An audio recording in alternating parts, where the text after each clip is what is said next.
ನಮಸ್ಕಾರ, ಸುದ್ದಿ ದಿನಕ್ಕೆ ಸ್ವಾಗತ. ನಾನು ರಾಹುಲ್ ದಯಾನ್. ಪ್ರಮುಖ ಸುದ್ದಿಗಳನ್ನ ನೋಡೋಕು ಮುಂಚೆ ಈ ಕ್ಷಣದ ಹೆಡ್ಲೈನ್ಸ್. ಬಿಜೆಪಿಯ 8 ಶಾಸಕರು ಕಾಂಗ್ರೆಸ್ ಸಂಪರ್ಕ. ಆಪರೇಷನ್ ಹಸ್ತದ ಬಗ್ಗೆ ಸುಳಿವು ನೀಡಿದ ಸೋಮಶೇಖರ್.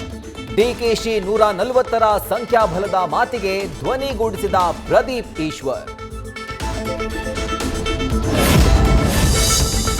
ಮೊದಲ ದಿನವೇ ಸದನದಲ್ಲಿ ವಕ್ಫ್ ಕೋಲಾಹಲ.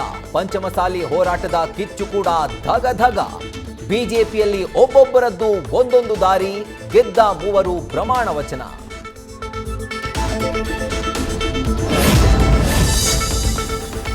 ಕೊಲೆ ಆರೋಪಿ ದರ್ಶನ್ಗೆ ತಾತ್ಕಾಲಿಕ ರಿಲೀಫ್. ರೆಗ್ಯುಲರ್ ಬೇಲ್ ಆದೇಶದವರೆಗೂ ವಿಸ್ತರಿಸಿದ ಮಧ್ಯಂತರ ಬೇಲ್. ಡಿಸೆಂಬರ್ 11ಕ್ಕೆ ದಾಸನ ಬೆನ್ನುಮೂಳೆಗೆ ಸರ್ಜರಿ.